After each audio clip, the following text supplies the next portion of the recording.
The name Lee Harvey Oswald is forever etched in history, synonymous with one of the most infamous events of the 20th century.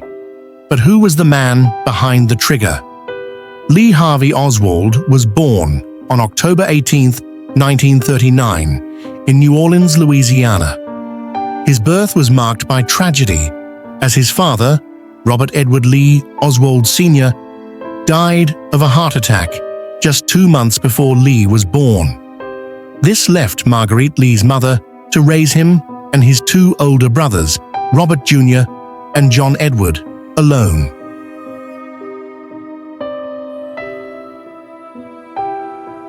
Marguerite Oswald was a strong-willed and determined woman, but she struggled to provide stability for her family.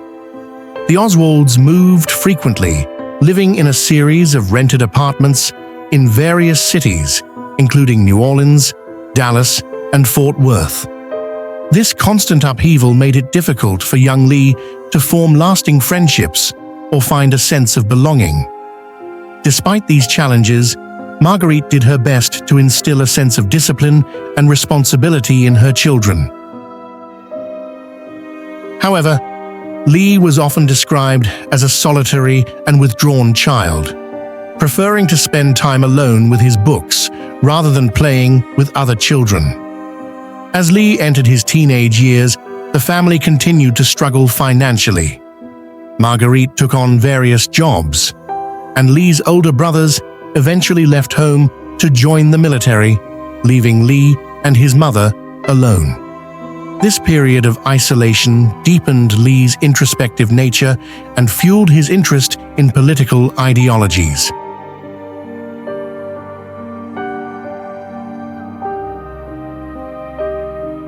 In the early 1950s, America was gripped by Cold War paranoia. The threat of communism loomed large, and anti-Soviet sentiment was at its peak.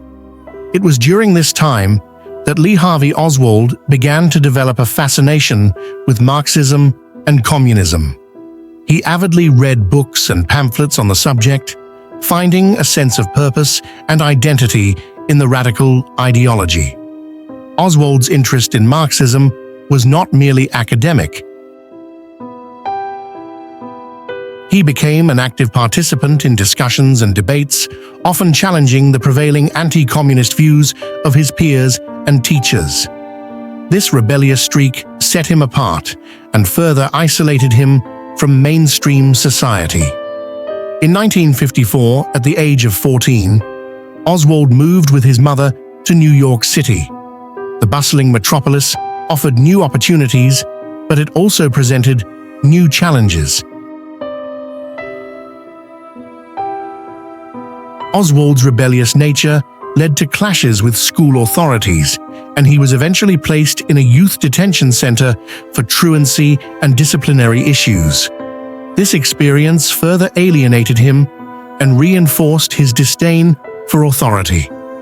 After a year in New York, Marguerite and Lee returned to New Orleans. By this time, Oswald had become deeply entrenched in his political beliefs. He continued to immerse himself in Marxist literature and even attempted to teach himself Russian, the language of the Soviet Union, which he viewed as the embodiment of his ideological aspirations.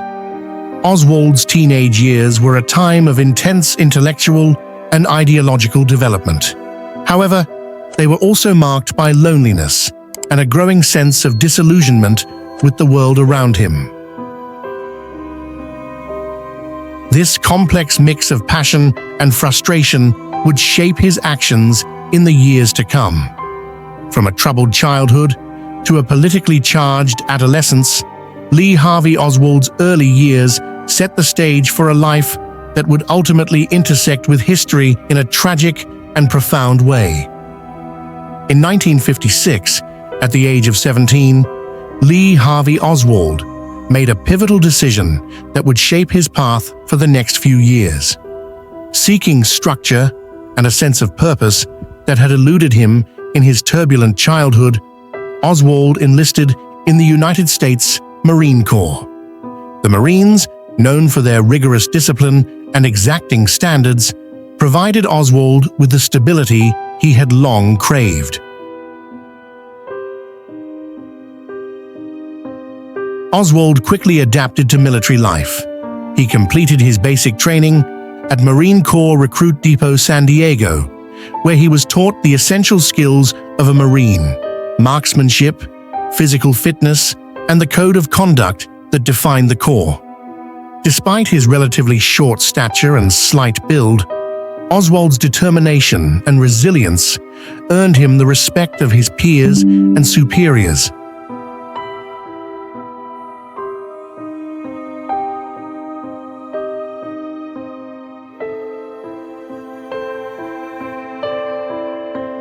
Oswald qualified as a sharpshooter, an achievement that required precision and focus, skills he had honed through countless hours of practice.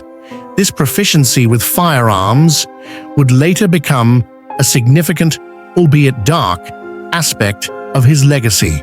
However, Oswald's time in the Marines was not without its challenges.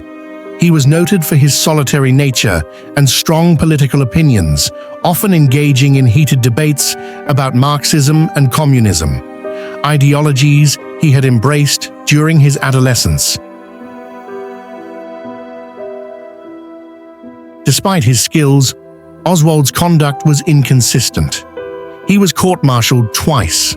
First, for accidentally shooting himself with an unauthorized handgun, and second, for fighting with a sergeant. These incidents reflected the inner turmoil that simmered beneath his disciplined exterior. On October 31st, 1959, Oswald made a bold and dramatic move that shocked those who knew him. He defected to the Soviet Union, a daring act during the height of the Cold War. Leaving behind the familiar confines of the Marine Corps and the United States, Oswald embarked on a journey that would change his life forever. Oswald traveled to Moscow, arriving with a firm belief in the principles of Marxism-Leninism. He announced his intention to renounce his American citizenship and sought asylum in the Soviet Union, hoping to find a society that aligned with his ideological beliefs. The Soviet authorities, initially skeptical of his intentions, placed him under close observation. In Moscow, Oswald's enthusiasm quickly turned to disillusionment. The reality of Soviet life did not match the utopian vision he had imagined.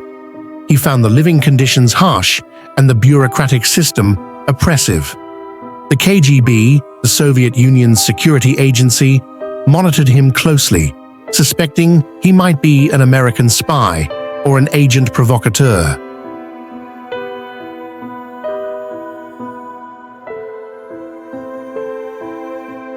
Despite his initial excitement, Oswald grew increasingly frustrated. The Soviet government, wary of his true intentions, eventually allowed him to stay, but relocated him to Minsk, the capital of the Belarusian Soviet Socialist Republic. There, he was given a job at a radio and television factory and provided with a modest apartment.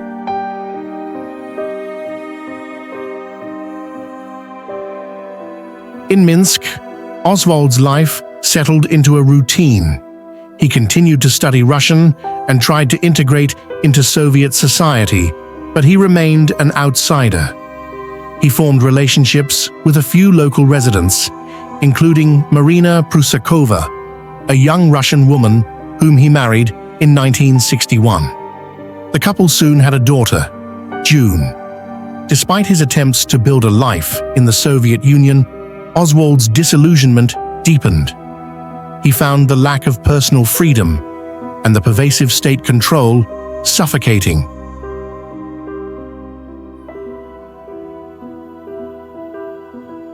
By 1962, Oswald had decided that the Soviet Union was not the paradise he had envisioned.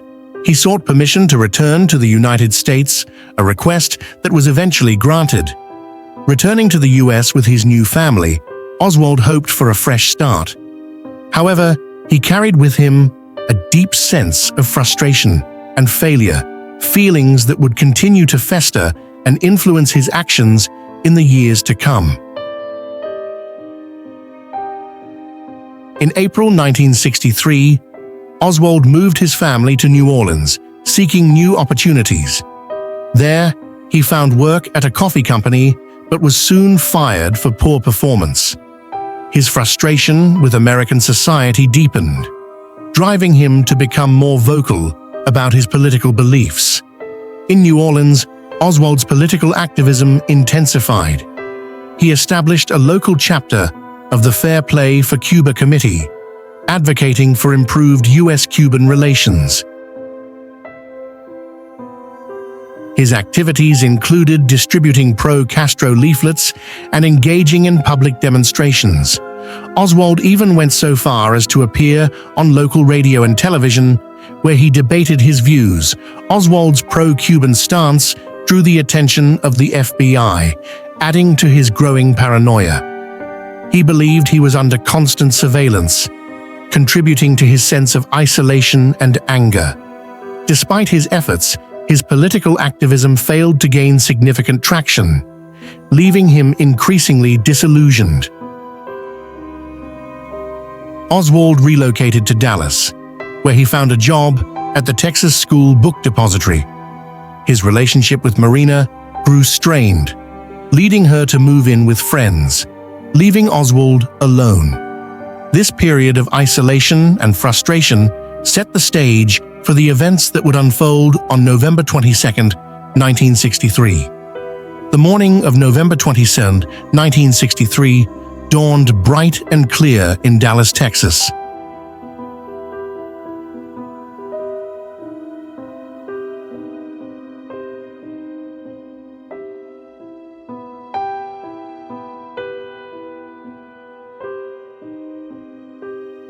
President John F. Kennedy was in the city as part of a 5-stop tour of Texas, aimed at fostering support for his re-election campaign. The atmosphere was one of excitement and anticipation as the president's motorcade wound its way through Dealey Plaza. The first shot missed, but the second struck President Kennedy in the upper back, exiting through his throat. The third and fatal shot hit him in the head, causing catastrophic injuries. Governor John Connally, who was seated in front of Kennedy, was also struck and seriously wounded. Pandemonium erupted in Dealey Plaza. Spectators screamed and ducked for cover, unsure of where the shots had come from. Within moments, Secret Service agents surrounded the presidential limousine, rushing the gravely injured Kennedy and Connally to Parkland Memorial Hospital.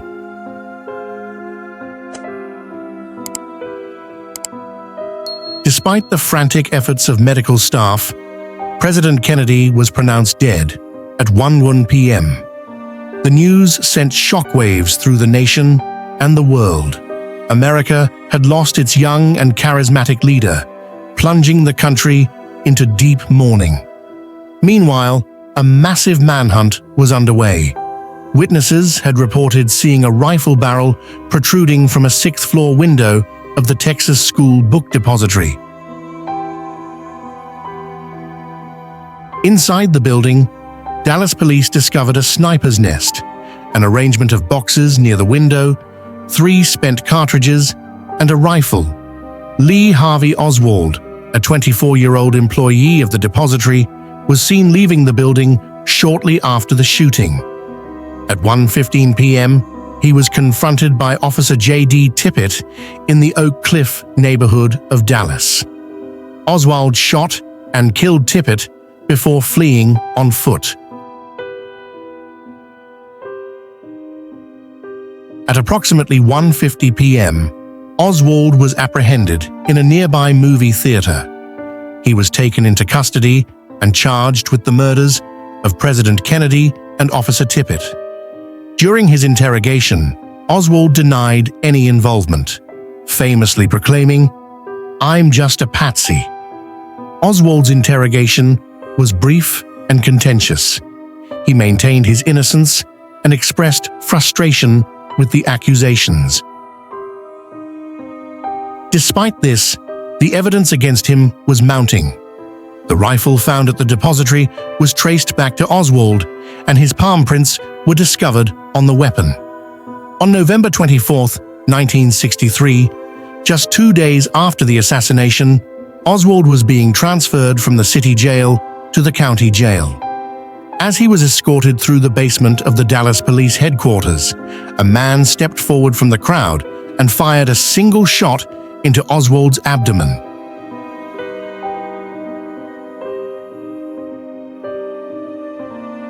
The shooter was identified as Jack Ruby, a local nightclub owner. Oswald was rushed to Parkland Memorial Hospital, the same hospital where President Kennedy had died 2 days earlier. Despite efforts to save him, Oswald was pronounced dead at 1:07 p.m. Ruby claimed he acted out of grief and anger over Kennedy's assassination, but his motives have been the subject of speculation and conspiracy theories ever since. With Oswald's death, any chance of a trial or further interrogation was lost, leaving many questions unanswered. The immediate aftermath of Kennedy's assassination and Oswald's murder was a time of profound national trauma. Millions watched in disbelief as events unfolded on live television, grappling with the loss of their president and the dramatic turn of events. Lee Harvey Oswald's life, from his troubled childhood to his dramatic death, remains a complex and controversial chapter in American history. His actions on that fateful day in Dallas have been analyzed, scrutinized, and debated for decades, yet the full truth of his motives and the circumstances surrounding the assassination continue to elude us. As we look back on the events of November 22, 1963, we are reminded of the profound impact that a single individual can have on the course of history and the enduring quest for understanding and closure in the face of tragedy. This is the story of Lee Harvey Oswald, the enigma who changed America forever.